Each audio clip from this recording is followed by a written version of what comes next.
Bonsoir et bienvenue à tous ceux à qui on n'a pas encore dit bonjour dans le chat et à ceux qui regarderont derrière le replay, parce qu'on on enregistre ce qu'on est en train de se dire. Je m'appelle Julien Pelletier et je suis cofondateur d'une entreprise qui s'appelle The Design Crew et qui travaille, qui a ses activités centrées autour du product design. Alors initialement, on a fait des programmes d'éducation pour les gens qui veulent se progresser en product design ou se former là-dedans, changer de voie et commencer une carrière de designer. Et là, récemment, on a lancé un design studio et on se posait une question justement, parce qu'on a l'habitude peut-être de penser que dans les métiers du design, on est souvent évalué sur notre production, sur les mock-ups, etc. Et nous, ça nous posait un petit problème. On voulait savoir s'il était possible de évaluer les designs et avoir un impact en fait dans les boîtes avec lesquelles on travaille.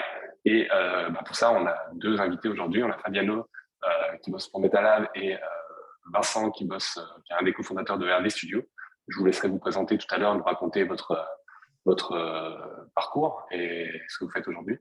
Et le format, globalement, ça va être 1 heure de discussion avec les deux invités. On a quelques questions qui sont déjà prédéfinies. On a discuté un petit peu d'un programme, d'un plan. Et on vous laissera dans le chat poser vos questions tout à l'heure à Vincent et Fabiano pendant une quinzaine de minutes, une vingtaine de minutes. Voilà, je crois que j'ai fait le tour. Alors, je me doute bien que souvent les réponses aux questions que je vais vous poser, les gars, quand je vais vous demander les process, comment vous fonctionnez, à quelle fréquence, etc., vous interagissez avec les clients, les réponses, ça dépend, évidemment. Mais l'idée, c'est d'avoir quelques exemples également. Je me doute bien qu'il n'y a pas un pattern tout prêt et que ça dépend. Il y a 1000 process comme pour 1000 boîtes, je pense. Et l'idée, ça sera plus de discuter autour de quelques exemples qui vous ont marqué. On part là-dessus? Ça vous va? Super. Allez. Je vais vous laisser vous présenter, peut-être en commençant par Vincent, si tu veux nous raconter comment tu es arrivé dans le design, c'est quoi ta carrière et ce que tu fais aujourd'hui. Wow. Alors, tout a commencé avec il y a une dizaine d'années, je pense. J'ai commencé par 5 ans dans une agence qui s'appelle Back Elite, enfin qui s'appelait Back Elite, qui a été rachetée, qui a changé de nom 2 fois depuis. En tant que graphiste, voilà, junior. Et c'est une agence qui avait la spécificité d'être une des premières à faire des applications et qui a réussi à se placer là-dedans. Et on a fait énormément d'applications pour des e-commerce. On a bossé avec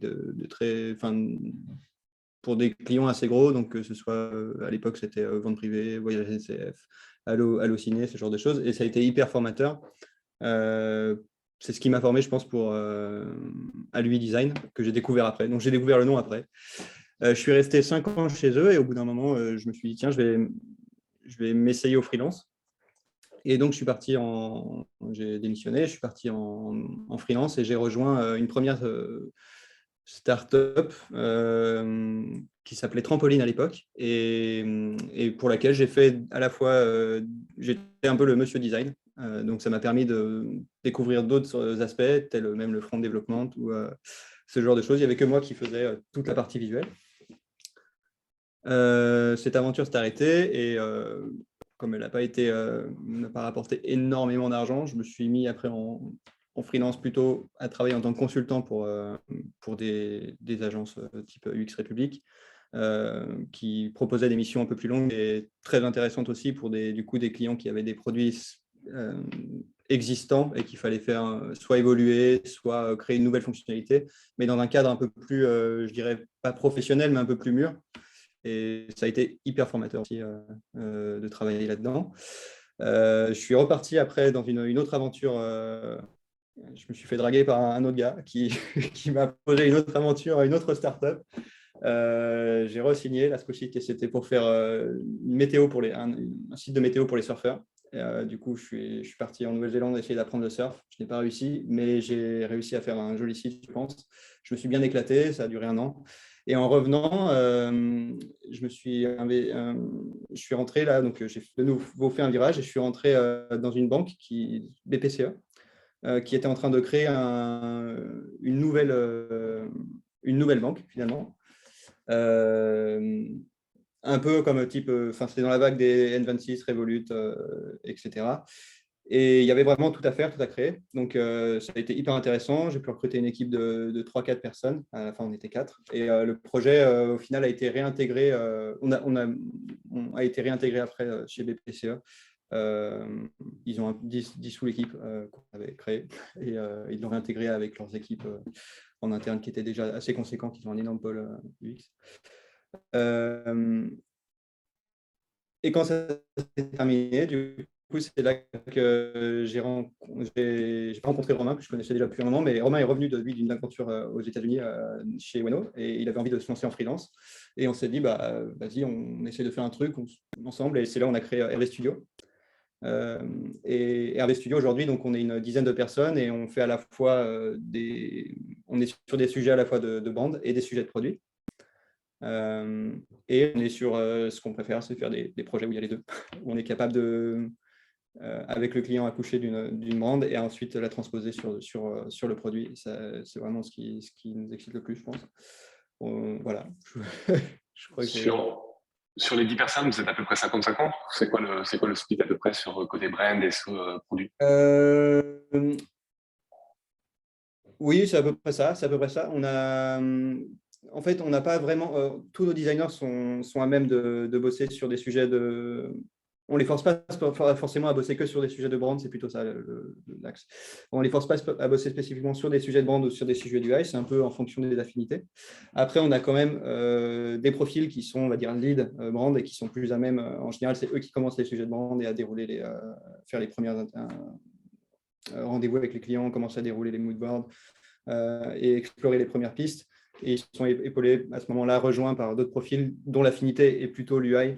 Voilà. Et on a très peu de profils hyper spécialisés qui vont faire. On a un profil qui va faire plutôt que de l'illustration, caractère design. On a un autre profil qui va. Ça me gêne un peu de dire profil, mais en gros, on a Manon chez nous qui est caractère designer. On va avoir Julie qui va faire plutôt sur de l'illustration 3D. Johanna qui est vraiment qui est capable de travailler à la fois sur de l'UI et à la fois sur de l'illustration. Et Camille qui, elle, est vraiment plutôt brand et qui va être plutôt là pour développer des identités. Moi, je m'occupe plutôt de la partie produit et Romain a plutôt la responsabilité de la partie brand.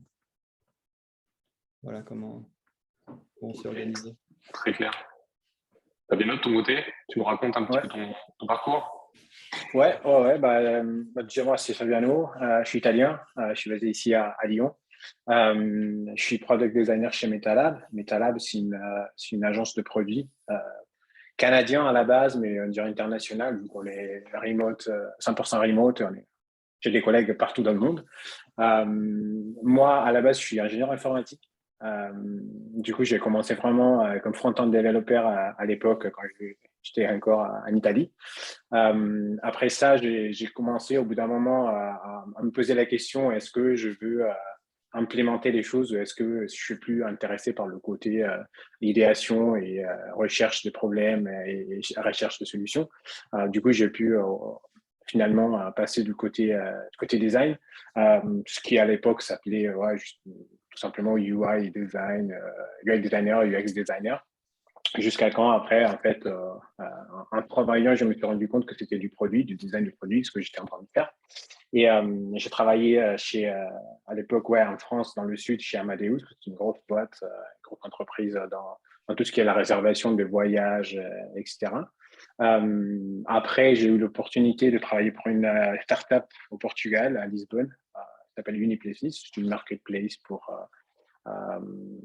des étudiants et des propriétaires de maisons pour faire de la réservation en ligne. Après ça, j'ai eu un petit passage chez Farfetch, du coup e-commerce de luxe. Et après Farfetch, j'ai eu l'opportunité de revenir en France et de rejoindre Itch, où on était collègues avec Julien, justement. Et maintenant, voilà, chez MetaLab, et comme vous pouvez le comprendre, j'ai fait beaucoup de in-house, du coup, beaucoup de produits en interne. Et maintenant, chez MetaLab, ça fait 1 an et quelques que je suis passé du côté agence. Juste, je peux donner 2 mots en plus sur MetaLab. Nous, on est, je pense, à peu près 200 personnes, peut-être un peu moins. La plupart des gens sont designers. Ça peut être, on a une petite équipe de brain et aussi des spécialistes dans tout ce qui est iconographie, mais aussi motion, etc. Et voilà, après, on a différents sections avec de la recherche, on a aussi du développement et après tout ce qui est project management, etc. Très clair. On va découper cette discussion-là. Donc, on va être à trois à discuter autour de comment on peut avoir de l'impact en étant prestataire en product design. Je ne l'ai pas rappelé tout à l'heure, mais c'est le thème qu'on avait choisi pour aujourd'hui. On va découper ça en trois parties. La première, on va regarder juste comment vous abordez les projets. Qu'est-ce que vous avez besoin pour commencer un projet? C'est quoi la nature des types de projets que vous prenez et sur lesquels vous travaillez? Ensuite, on parlera de la collaboration avec les équipes en interne des clients avec qui vous bossez. Et enfin, on parlera de comment vous mesurez le succès. Donc vraiment, côté impact, c'est quoi les retours que vous avez sur votre travail, etc. J'en profite pour saluer déjà les gens qui nous ont rejoints sur le live depuis qu'on a commencé. Il y a un petit onglet, donc il y a un chat si vous voulez réagir en direct. Il y a également un onglet Q&A sur lequel vous pouvez poser vos questions et à la fin, on prendra 20 minutes, un quart d'heure, 15-20 minutes en fait, pour prendre les questions qui seront peut-être les plus votées, peut-être les plus intéressantes, ou celles qu'on n'a pas déjà traitées pendant notre discussion. Et ce sera l'opportunité de discuter de ça avec Fabiano et Vincent. On va commencer par le côté aborder les projets, tout simplement. Question bateau, c'est quoi la nature des projets sur lesquels vous travaillez habituellement? Quel type d'entreprise c'est? Est-ce que c'est des grosses boîtes? Est-ce que c'est des startups? Est-ce que c'est des entrepreneurs qui se lancent, etc. Et sur quelle durée vous travaillez en général? Est-ce que c'est des missions qui prennent l'ordre de grandeur, hein, on ne demande pas non plus des durées moyennes très précises, mais est-ce que c'est de l'ordre de quelques jours, quelques mois, quelques années? Qui peut commencer à parler de ça? Fabiano, peut-être? Ouais, je peux commencer. Ouais. Oui, du coup, nous, sur le type d'entreprise, on a vraiment un peu de tout dans le sens, on prend un peu les extrêmes, si tu veux. On a des grosses boîtes qui nous contactent et aussi des startups qui veulent se lancer. Souvent, c'est aussi des fondateurs qui rentrent en contact avec Metalab. Je te cache pas qu'on a un réseau très, très, très développé. Du coup, c'est assez simple d'avoir des requêtes et on a la chance, je dis ça parce que c'est vraiment le cas, de pouvoir choisir avec qui on veut travailler. Du coup, on ne prend pas tous les projets, mais on essaye. C'est pas pour une question de non, ok, ça ne nous intéresse pas, etc. Mais c'est vraiment pour une question de transparence. Des fois, on a des clients qui nous contactent et ils ne sont pas encore prêts à travailler avec une agence et du coup, en toute honnêteté, on lui explique ça et on essaie de garder le contact, par exemple, pour travailler dans 6 mois ou un an. Ça dépend un tout petit peu. Et en termes de durée, pareil, là, je viens de sortir d'un projet d'un mois et demi. C'était la première fois pour moi, en tout cas, sur un an et quelques que je suis chez Metalab. Mais cette année, j'ai eu aussi l'opportunité de travailler sur un projet de 6 mois. Et on a aussi des engagements que ça dure depuis des années maintenant, avec toujours le même client. Donc, c'est varié, ça dépend beaucoup, en fait, de ce que cherche le client à obtenir de la collaboration avec nous. En tout cas, toujours des trucs minimum un mois et demi, 2 mois minimum. On n'a pas des petits projets à la journée ou à la semaine. Ok. Vincent, vous, de votre côté, ça vous arrive de dire non à des entrepreneurs qui n'ont pas un projet encore prêt et vous leur dites revenez un peu plus tard? Ouais, ça arrive quand le brief est… Parfois, quand ça part dans tous les sens et qu'on sent que le brief a vraiment besoin d'un recadrage et que, sans même parler de budget ou quoi, mais qu'on sent que nous-mêmes, si on se lance sur le projet, on risque de se perdre et passer beaucoup d'énergie et de temps à essayer de redéfinir le besoin du client. Après, on n'a pas le réseau de Metalab. Voilà. Mais on a pas mal de demandes et les projets sur lesquels on travaille, ça va être assez varié. On va travailler à la fois avec, on va dire, des boîtes françaises de taille moyenne qui ont des fois, ça va être des sortes de dashboards ou des produits internes, on va dire. Et ça va aller jusqu'à vraiment des startups déjà bien installées, soit étrangères, soit des petites startups qui se lancent en France ou ailleurs. En général, c'est le fondateur d'un des clients, d'un des projets qu'on a fait, qui nous recommande un copain et qui vient nous voir comme ça. Ou alors, c'est les quelques refs. On n'a pas encore de site, par exemple. On communique encore pas très bien. On est en train d'apprendre à faire ça.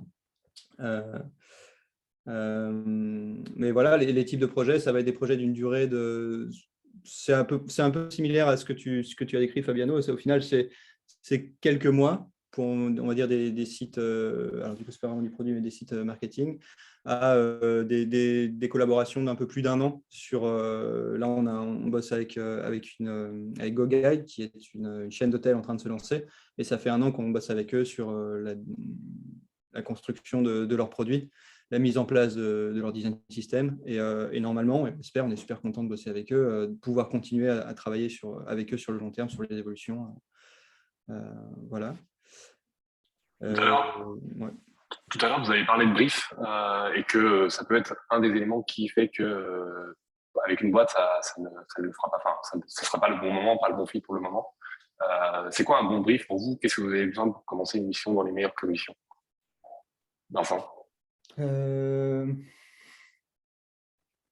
Déjà, il faut un nom sur je dirais un nom sur le périmètre et pas juste partir d'une feature. C'est arrivé très récemment où on a un client qui avait fait un truc de ouf, une super feature, mais en fait, le produit autour, il ne savait pas quoi en faire. Il disait, moi, j'ai fait un truc, c'est un truc dans l'IA, c'est très, très cool. Mais après, le produit, il y avait 1 milliard d'interprétations et c'était un petit peu, allez-y, faites-le, quoi. Et donc, il y avait toute une phase on n'est pas encore équipé, on n'a pas suffisamment de personnes en interne pour vraiment se lancer sur ce genre de produit, sur ce genre de projet, pardon. Et du coup, là, on lui a dit clairement, désolé, il faudrait soit réduire le scope par rapport à tous les exemples que vous nous avez donnés, soit vraiment attendre un petit peu, peut-être faire un MVP de votre côté, redéfinir un premier produit et venir vers nous avec un périmètre un peu plus clair. Ok, donc c'est un scope, c'est ça, enfin, c'est savoir un scope clair en fait pour une mission. C'est ça, Essayer de exactement. découper le truc. Ok. Pour que nous, on soit capable de redécouper le truc, et un truc tout bête, mais de savoir quand est-ce qu'on arrive à se projeter, le temps que vont prendre les choses. Si on n'est pas capable de faire ça, c'est que quelque part, il y a quelque chose qui est un peu trop flou et qu'on peut du coup pas se permettre de s'engager sur ce genre de projet vu notre taille. Et dans le cas, tu vois, alors c'est plus une question pour Fabiano, mais tu vois, les exemples de boîtes que vous accompagnez sur plusieurs années, est-ce qu'elles ont un scope précis du coup? Est-ce que vous rescopez leurs besoins régulièrement ou est-ce que c'est juste de l'accompagnement en continu, tu vois?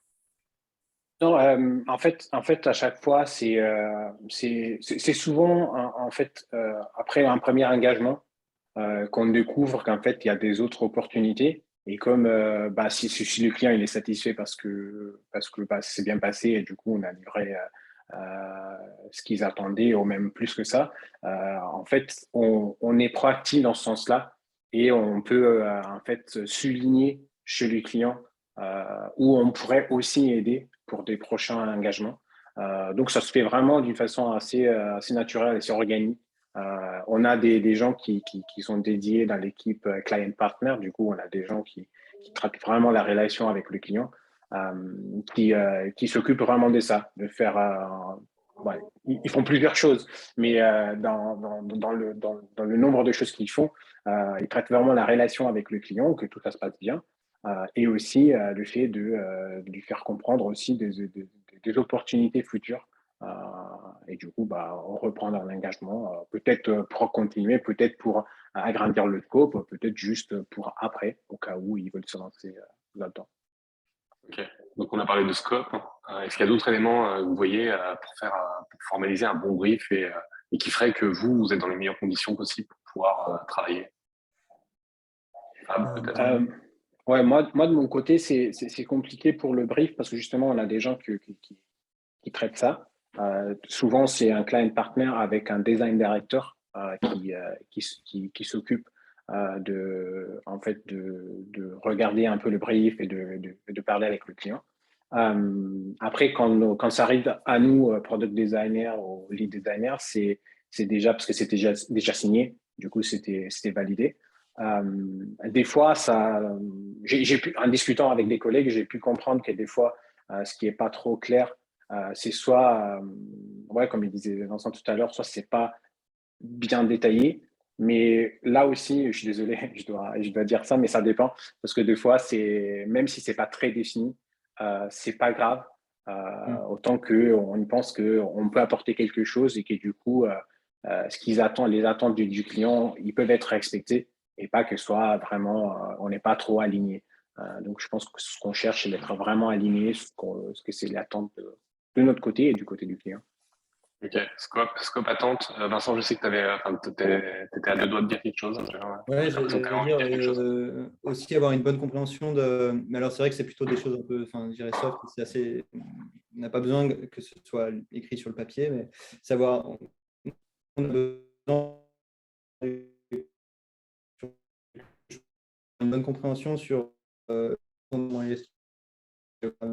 avec qui sont les décideurs, avec qui on va travailler. Vous me demandez? Alors, je suis pas sûr. Ça coupe un peu. Ça coupe Ouais, un peu. ça coupe un petit peu. Je n'étais pas sûr que c'était chez Et moi. du coup, ouais, ah, ok. Je crois que c'est revenu. Je suis à côté de là. Je crois que c'est revenu là. Ouais, ça devrait aller là. On l'a perdu. On va peut-être parler d'un autre sujet avant que le temps qu'il revienne.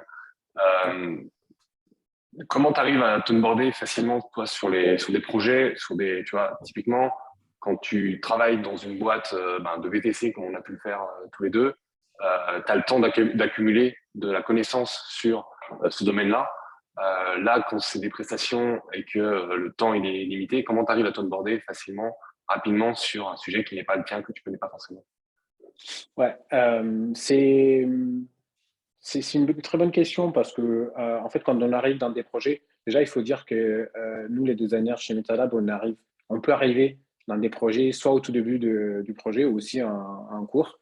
Du coup, limite, quand tu arrives en cours, c'est encore un peu plus la pression parce que le dernier arrivé est celle qui connaît peut-être moins le sujet. Du coup, il faut accélérer un peu toute cette partie d'apprentissage du sujet.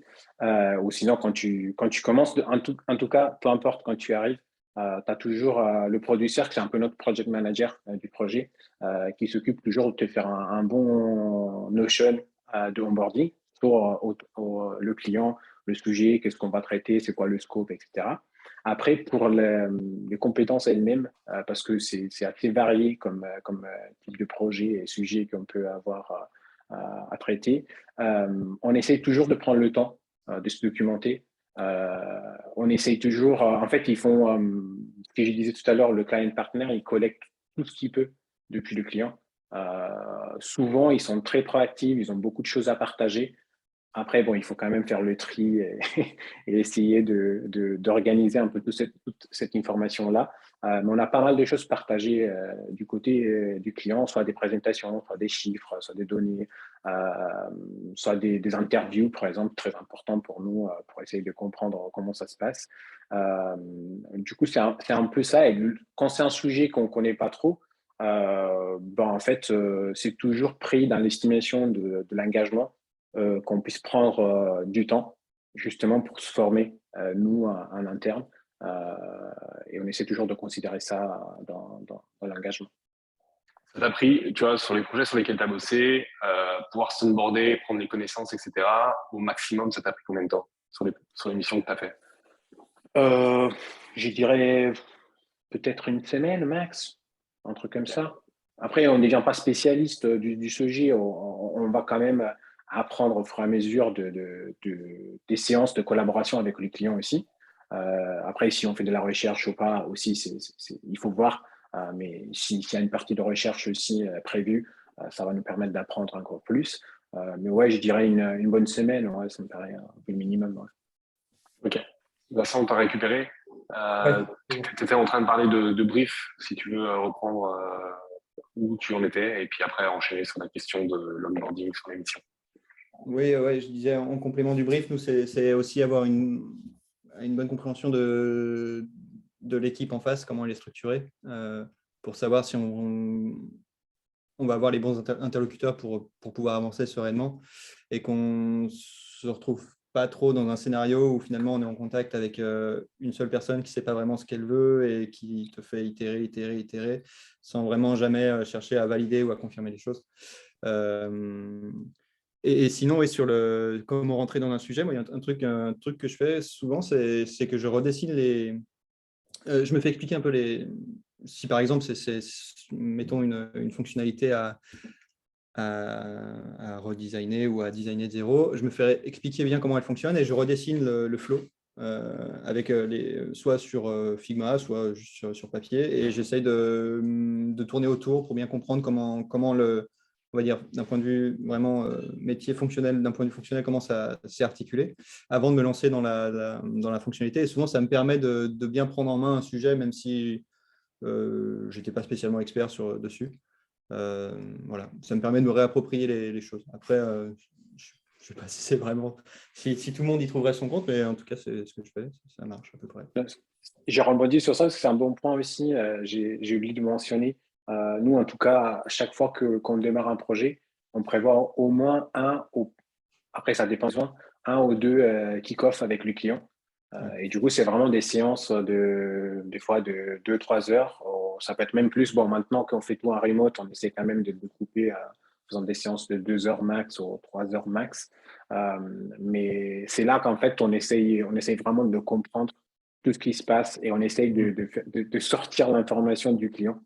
C'est le travail un peu le plus difficile à faire. C'est en fait, de s'aligner avec eux et d'avoir tous les insights possibles. Ça ressemble à quoi ces kick-offs? C'est plus de la discussion et des questions que vous leur envoyez, ou il y a c'est formalisé, c'est formaté?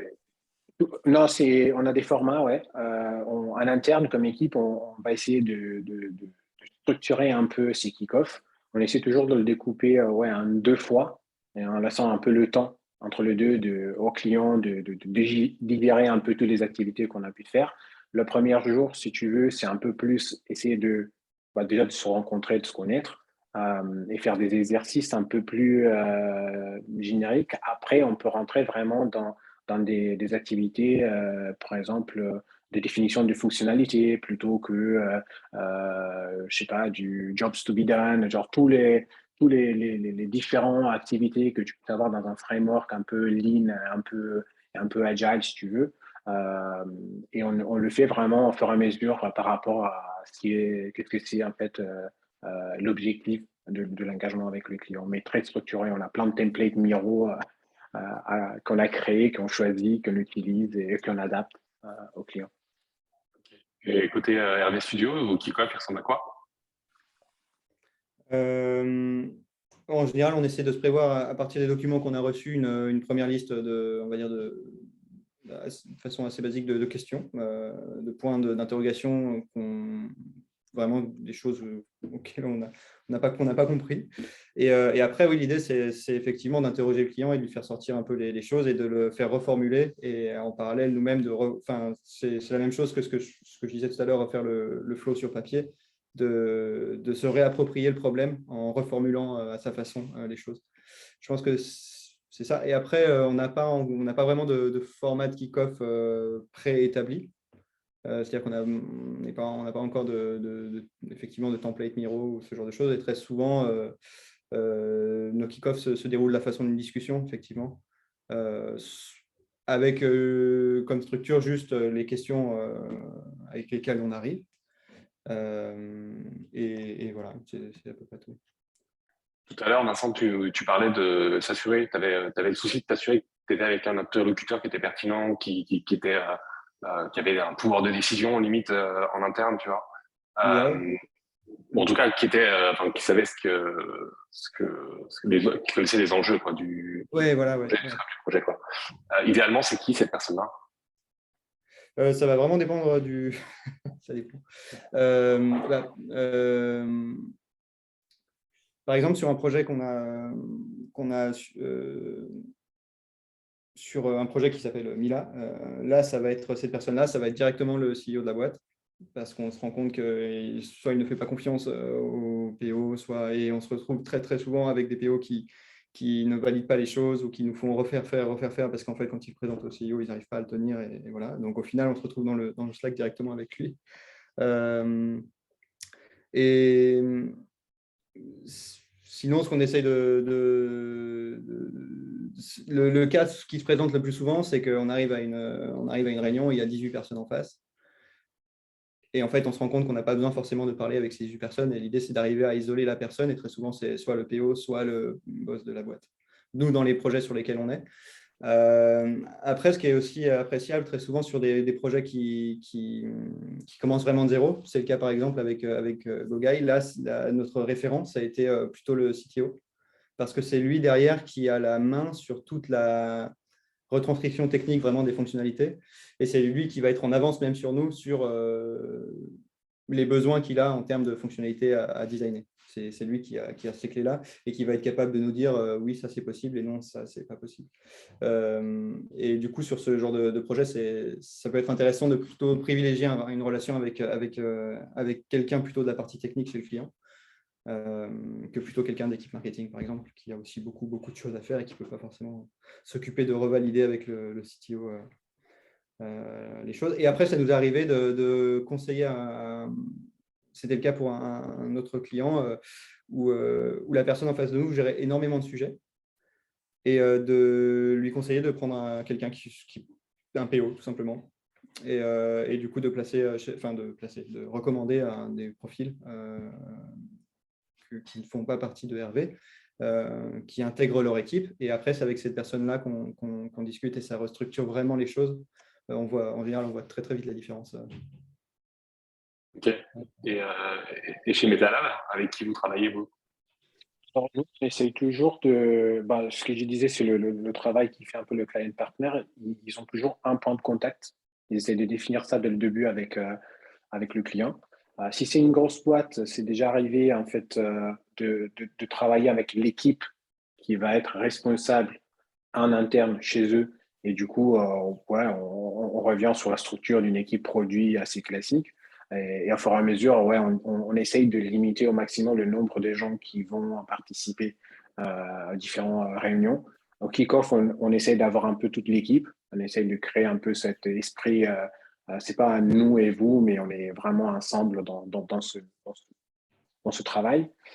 Si c'est des petites équipes, on essaie toujours d'avoir, comme disait Vincent, le CEO, ça c'est sûr et certain, parce que si par exemple l'engagement prévoit par exemple une côté de branding aussi, bah, on a besoin de la personne qui a un peu les valeurs en tête, les valeurs de la boîte, tout ce qui est un peu la vision de la boîte, ça nous permet, ça aide notre brand designer en fait à développer une marque qui ne connaît pas pour des gens qui ne connaissent pas.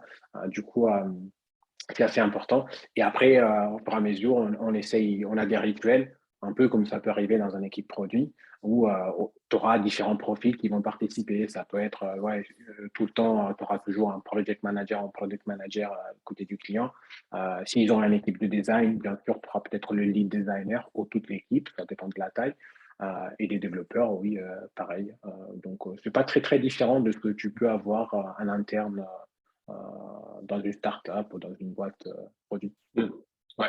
Et ben, c'est un truc que moi, tu vois, que j'ai beaucoup apprécié en fait en travaillant en startup, c'est le côté collaboration continue et interaction tout le temps, en fait, tu vois, permanente avec ton product manager, avec tes développeurs avec qui tu travailles, etc.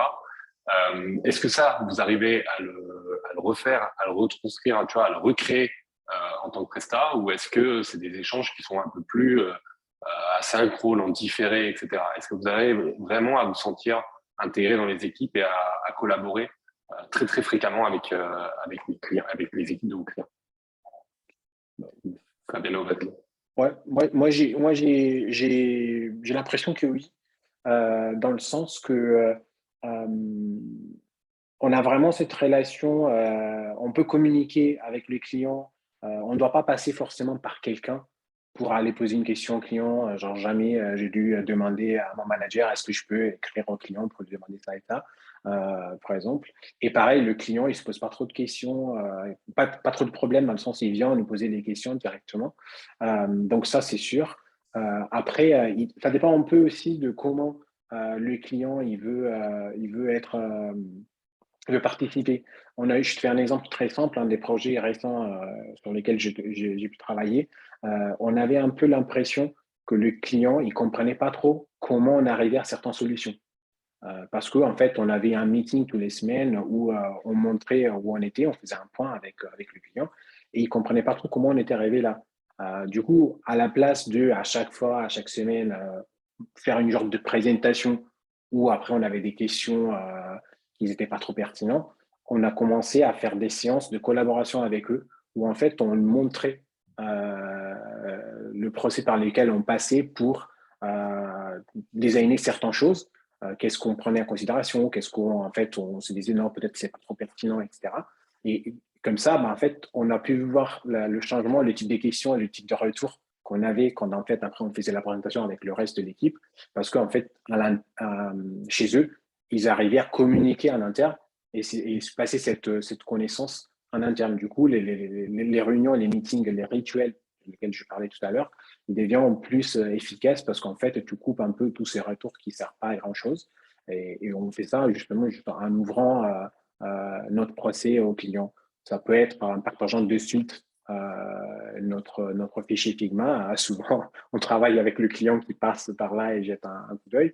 Et sinon, on fait vraiment des séances ad hoc où on le montre, on est là, peu importe si c'est pas fini, si c'est pas fini, c'est encore en train de se faire, mais ça le permet en fait d'avoir de la visibilité et de la transparence. Ok. Vincent, même question. Comment vous collaborez? Est-ce que vous arrivez à être intégré au même titre que les designers dans une startup? Ouais, c'est un peu ce on définit dès le début du projet la façon dont on communique. Est-ce que très souvent, un peu comme vous, mais chez MetaLab, on est intégré, on se partage il y a un Slack commun et on peut discuter dès qu'on ressent le besoin. Ça arrive assez rarement que le client nous dise non, mais moi je préfère que ce soit par mail avec une réunion toutes les 2 semaines et puis ça ira bien. Ça, en général, ils aiment bien voir quand même et avoir la possibilité de nous faire des retours rapidement. Et très souvent, ce qu'on fait, c'est qu'on crée un canal où on met toutes les parties prenantes du projet, donc tous les designers chez nous, toutes les personnes chez eux, et les validations se font. On définit des points clés de livraison. On fait cette livraison, on définit des points de retour et les micro-retours et les micro-validations se font après par Slack plutôt, par échange rapide. Le risque de ça, c'est très souvent dans le cas où on est en contact direct avec le CEO, c'est que vu que ce sont souvent des personnes très passionnées et hyper impliquées, on peut assez facilement se faire bouffer et rentrer dans une sorte de conversation infinie, parce que pour eux, c'est jamais parfait en fait. Et arriver à leur dire à un moment, oui, c'est bon, maintenant on peut convenir de ce qu'on a produit répond au problème et avancer. C'est assez dur des fois de valider ça, d'arriver à ça. Je vais en profiter pour, plutôt que de couper la discussion qu'on a pour passer aux questions des gens qui sont dans le chat, on va les prendre au fur et à mesure. Surtout que là, celle-là, elle s'inscrit bien dans ce qu'on est en train de se raconter. Il y a Mathieu qui demande c'est quoi le volume moyen de vos touchpoints avec le client sur une mission. Volume de réunion, il précise.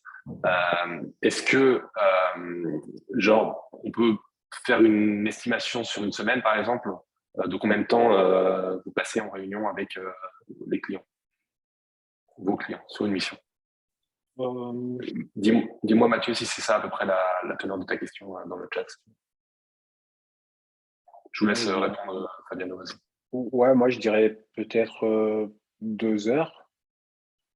2 heures par semaine, mais que ça ne veut pas dire on paye une fois 2 heures avec le client, non. J'ai inclus là-dedans, par exemple, peut-être oui, 1 heure où on se parle, ça c'est sûr et certain, où on montre où on est par rapport à la semaine d'avant.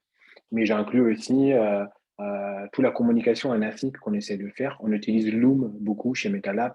Déjà parce que, comme je disais, on est partout dans le monde, du coup, on n'est pas tous à la même heure connectés pour échanger en live. Et aussi parce que souvent, le client, on a 9 heures de décalage. Du coup, on préfère plutôt partager un Loom, faire un point, poser des questions, montrer où on est.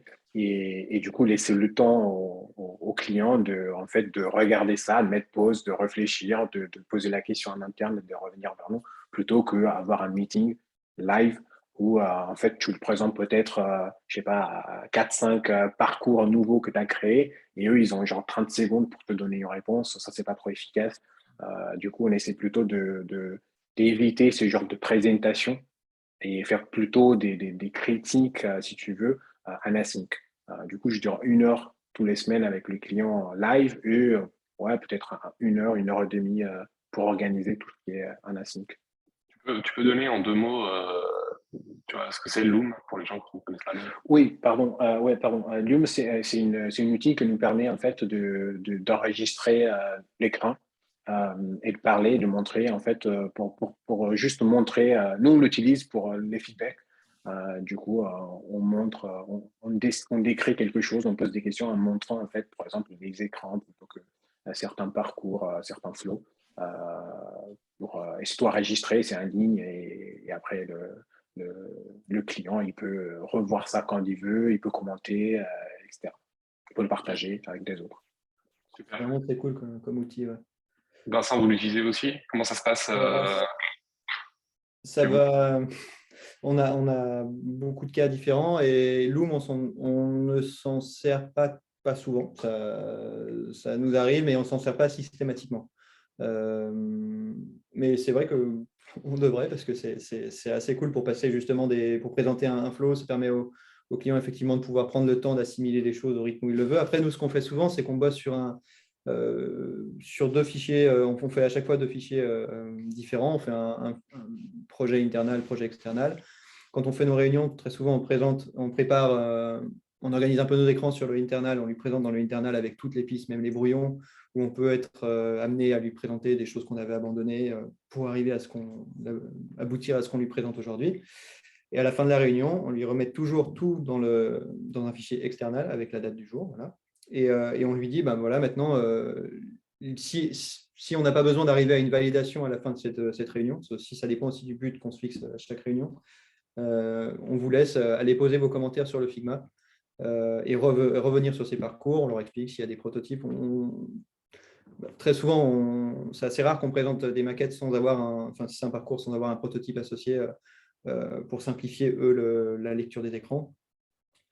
Après, on se retrouve dans certains cas où on assume, on part de base que c'est là où Loom est très intéressant, c'est que le format il est hyper simple à consulter, c'est une vidéo. Figma, on se rend compte que certains clients, c'est pas qu'ils ne savent pas s'en servir, c'est qu'ils n'ont pas envie de se créer un compte, ils n'ont pas envie ils savent pas forcément zoomer, ils ont un vieil ordi, un vieux Dell et du coup le zoom il marche pas ou c'est pas forcément toujours agréable pour eux à consulter. Du coup, c'est là où Loom est pour le coup très très très très cool. En plus, il y a des commentaires audio. Enfin, du coup, il y a des commentaires derrière. C'est plutôt cool. Et en termes de volume de réunion, c'est hyper dur. Moi, c'est un peu dur j'ai un peu du mal à démêler les réunions que je fais pour présenter des choses et des réunions plutôt de cadrage, parce que du coup, on fait encore beaucoup de gestion de projet, nous, Romain et moi.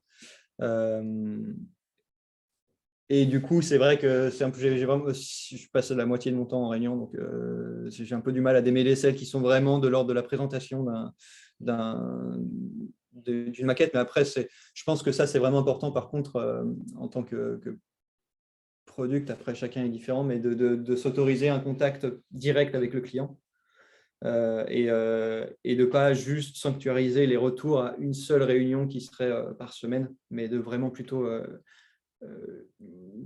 ce que j'aime bien faire, moi, c'est faire une première version, même si elle n'est pas parfaite, et tout de suite de la présenter, de la confronter au client, plutôt que d'attendre une réunion et de présenter tout en bloc, comme disait Fabien. Au final, ils ont en 1 heure, même s'ils peuvent revenir dessus, ils n'ont pas le temps ils ne peuvent pas tout assimiler, quoi, si tu leur présentes trop de choses d'un coup.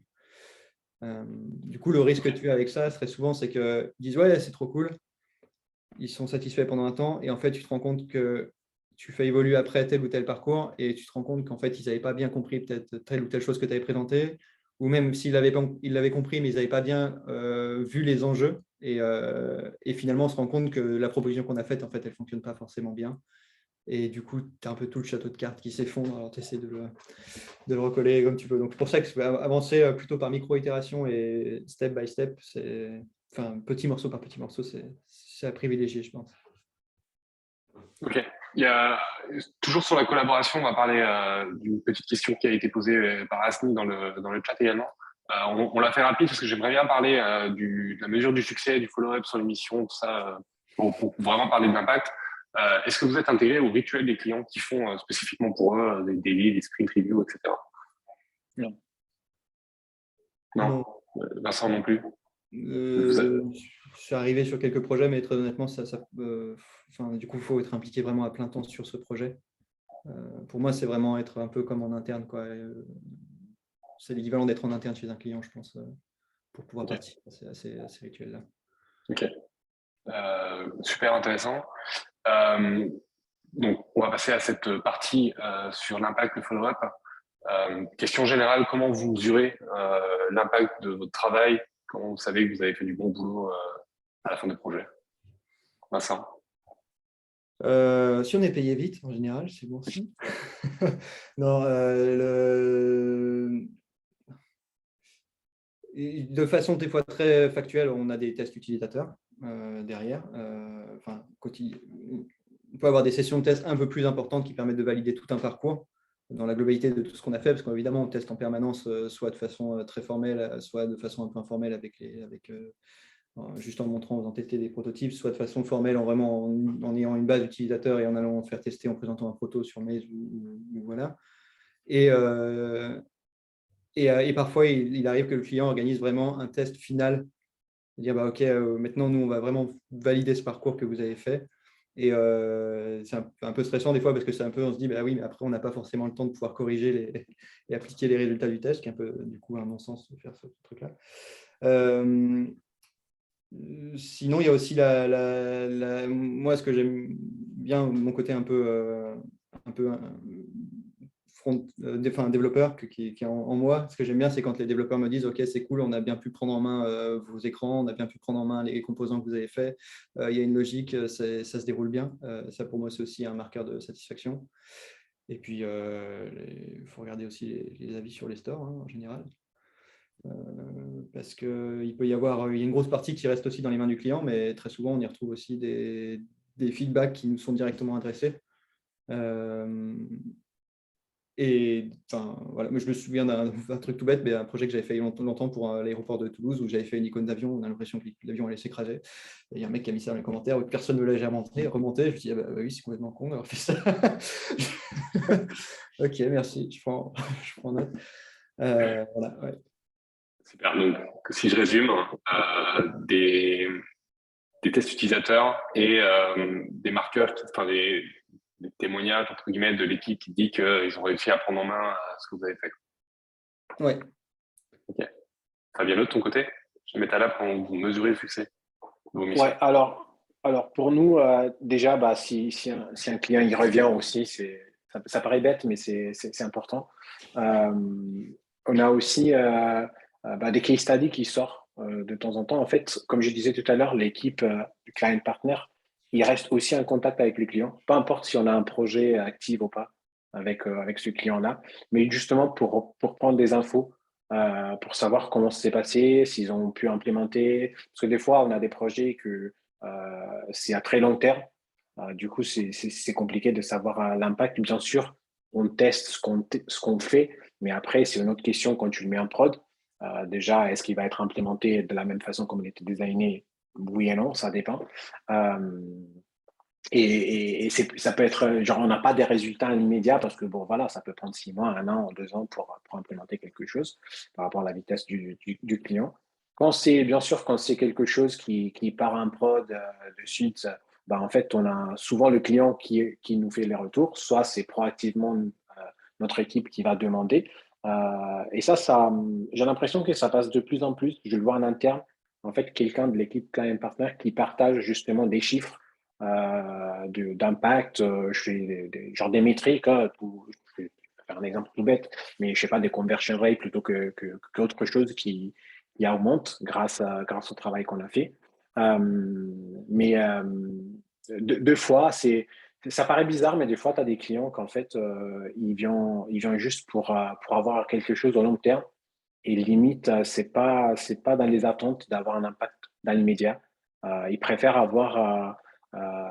avoir une boîte comme MetaLab avec la réputation qu'a MetaLab, essayer de montrer un peu la vision de ce que ça pourrait être leur produit et ça me suffit ça. On ne parle pas d'usabilité, hein, on ne parle pas de tout ça, bien sûr, ça, on le teste soit en interne, soit si le client il peut se le permettre aussi en termes de budget et de temps, on fait ça en externe aussi. Mais je parle vraiment du fait valider peut-être une idée ou une fonctionnalité. Ouais, je vois. Ça peut être, tu vois, matérialiser ce qu'ils ont en tête, tu vois, mais qu'ils n'arrivent pas à faire. Exactement, exactement. Et c'est peut-être les projets, en tout cas moi, vu mon parcours, les plus compliqués pour m'adapter. Parce que, bah, toi, Julien, tu le sais, en travaillant en interne, en fait, tu es toujours en termes de regarder des métriques, à regarder des chiffres, à regarder un peu l'impact. Le pire des choses qui ça peut t'arriver en tant que product designer, c'est que ton travail a zéro impact. Limite, l'impact négatif, c'est bien parce que tu comprends que c'est pas ça qu'il faut faire, mais zéro impact, c'est ce que tu souhaites pas. Et quand tu as ces genres de projets où en fait l'impact n'est pas mesuré de suite, c'est un peu compliqué, en tout cas pour moi, de m'adapter à ce genre de mindset. Mmh, mmh. Est-ce que tu vois, tu as parlé d'un truc tout à l'heure sur la durée que ça peut prendre d'implémenter le projet, tu vois, le temps qui existe entre la fin de ton travail et l'implémentation de ce que vous avez fait. Est-ce que tu y vois une corrélation, tu vois, est-ce qu'il y a un lien qui existe entre ça va être implémenté vite et tu sens que tu vas avoir de l'impact comparé à il se passe une énorme période de temps entre les deux et tu sens que peut-être ça va être plus compliqué à implémenter parce qu'entre-temps, il y a eu plein de choses qui sont passées, c'était plus à jour, etc. Est-ce que c'est un constat qui est valable, tu vois? Je pense que oui, je pense que oui. Et aussi, il ne faut pas oublier, ça peut arriver, en tout cas, ça, c'est une découverte pour moi, comme je disais, je viens de passer d'un côté agence. C'est une découverte pour moi, c'est que, en fait, très souvent, l'agence et le client, ils vont pas à la même vitesse. C'est-à-dire, et c'est peut-être genre une choix. Le client, il va peut-être voir une agence parce qu'il a envie de faire un truc très, très, très rapidement. Il n'a pas les moyens, il n'a pas le procès, ou il n'a pas les capacités de le faire en interne. Ou peut-être qu'il pourrait le faire, mais ça va lui prendre 6 mois ou un an. Et du coup, bah, il se tourne vers une agence. Du coup, dans ce cas-là, toi, en tant que designer dans une agence, tu es à 100% sur ce truc-là, sur ce sujet-là, mais peut-être que pour le client, c'est un sujet avec une importance 80%, 50%. Et du coup, Mm. bah, tu roules beaucoup plus vite que ton client. Et ça devient compliqué dans ce cas-là parce que tu te rends compte qu'en fait, oui, ils veulent valider certaines choses, mais tu n'auras pas les réponses que toi, tu souhaites avoir des suites.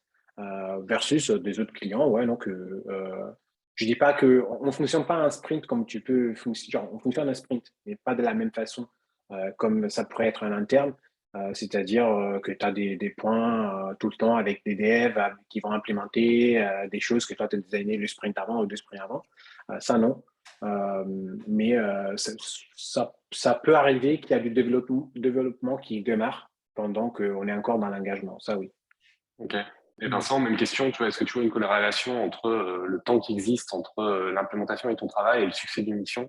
Et c'est quoi à peu près les timeframes qui existent, tu vois, les échelles de temps qui existent entre ce que tu fais et ce qui voit le jour? Très souvent, c'est plutôt assez frustrant effectivement, toi, tu avances très très vite, tu produis tes maquettes et tes parcours, et après, derrière, il y a la réalité technique et le fait que suivant la solution qui est utilisée derrière par le client pour développer tes écrans, soit c'est en interne et effectivement, c'est assez long parce qu'ils partent. On a quelques clients où ils ont un existant qui est très très lourd, ils ont une grosse tête d'aide technique, et du coup, le temps que ce que tu fasses soit implémenté, il peut se passer des fois un an. Et donc là, bah, tu ne sais pas trop, en attendant, si ce que tu as fait est bien ou pas. Parce que pour moi, il faut, le succès, je le mesure uniquement sur vraiment quand c'est sorti, quand ce qu'on a fait est vraiment live et utilisé et qu'on a le produit final devant les yeux. Et, euh, et du coup, on a quand même beaucoup de clients où soit on n'a pas accès au produit parce que c'est quelque chose qui est en interne et il faut un désaccès, soit ils mettent plusieurs mois ou plusieurs années à le sortir.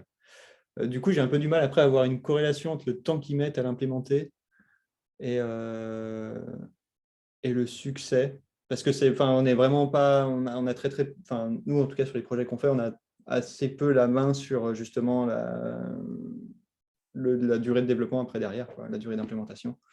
Donc on peut la faciliter au maximum en préparant les assets ou en préparant pas des design systems, mais en tout cas des bibliothèques de composants. Mais après, on a assez peu la main dessus. Donc, moi, je ne mesurerais pas forcément le succès de notre travail là-dessus par rapport à ça. Je pense que c'est différent de mesurer le succès quand tu es en agence par rapport à ce que peut-être on est habitué quand on bosse en interne. Je pense qu'il y a différentes définitions de succès déjà. Clairement. Déjà, ta définition à toi. Si ton client il est satisfait, bah, pour toi, c'est déjà un succès, le projet. Après, tu as aussi la définition pour le client et pour les utilisateurs, si tu veux.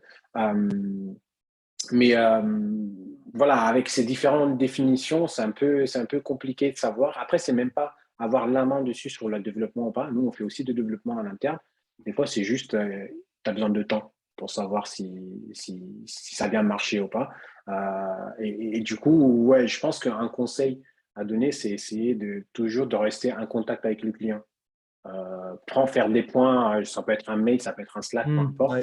mais juste en demandant proactivement, parce que bon, les clients, peut-être qu'il est passé autre chose, ils oublient, mais ça peut être toujours important pour toi de savoir s'il peut te partager quelques chiffres, bien sûr, de le faire.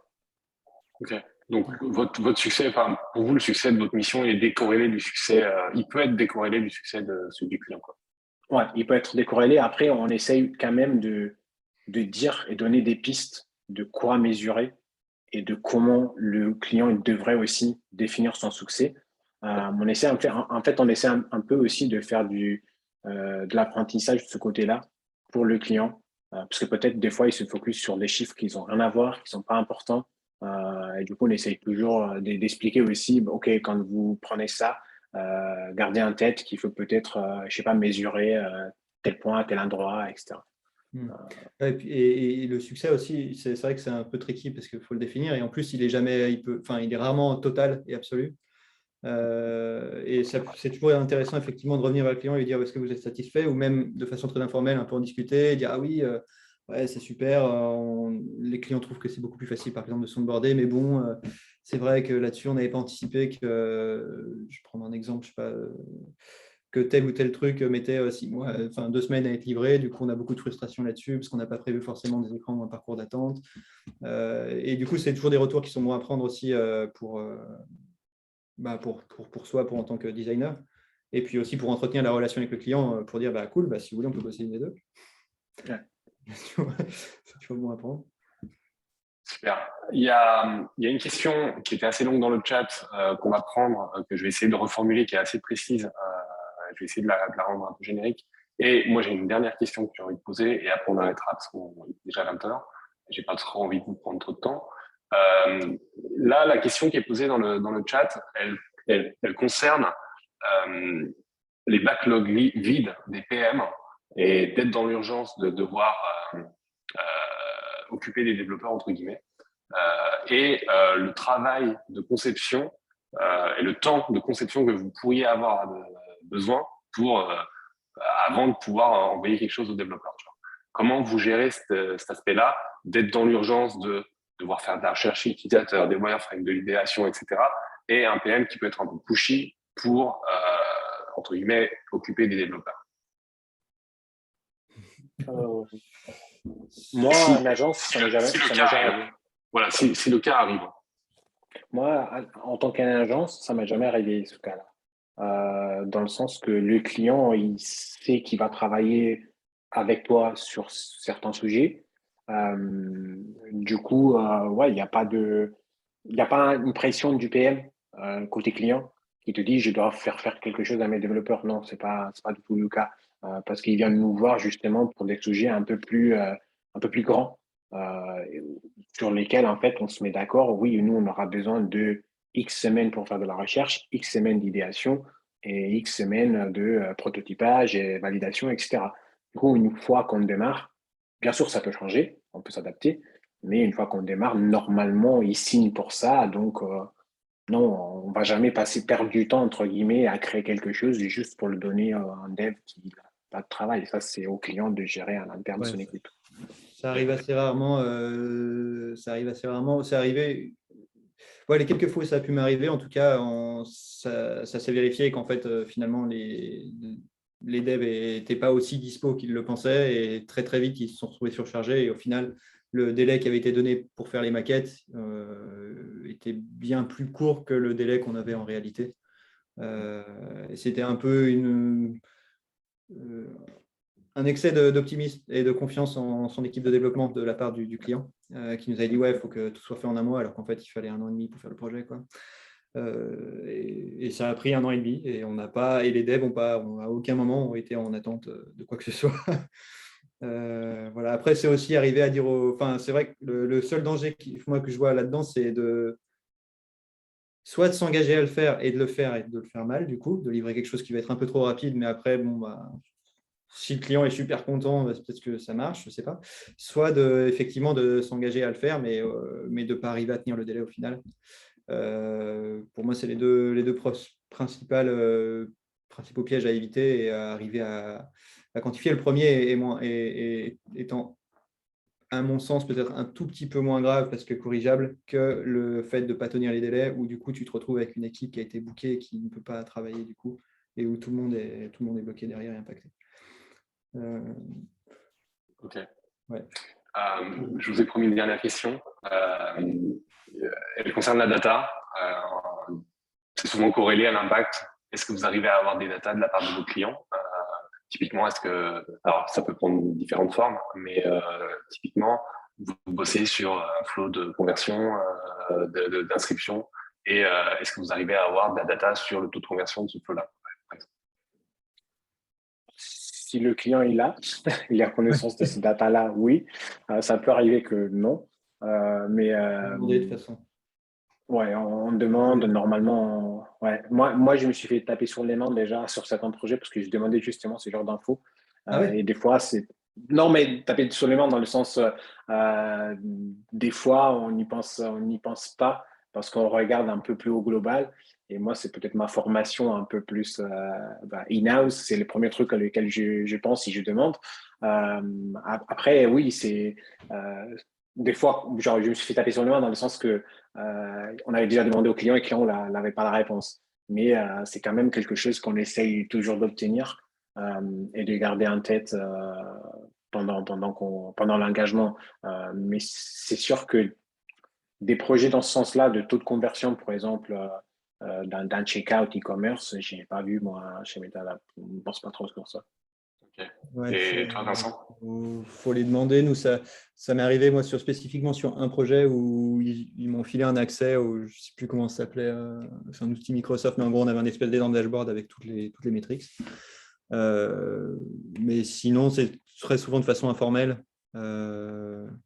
Où tu peux voilà, tu peux dire alors du coup ça en est où et la personne te répond, mais c'est assez rare qu'on soit nourri directement avec le flux de données, on nous dise bah voilà vous avez toutes les métriques, parce que souvent c'est eux qui sont le maître qui gardent la maîtrise de ça, pas forcément, et qui après peuvent venir nous voir s'ils voient qu'il y a quelque chose qui va pas qui va ou qui va pas. Ouais.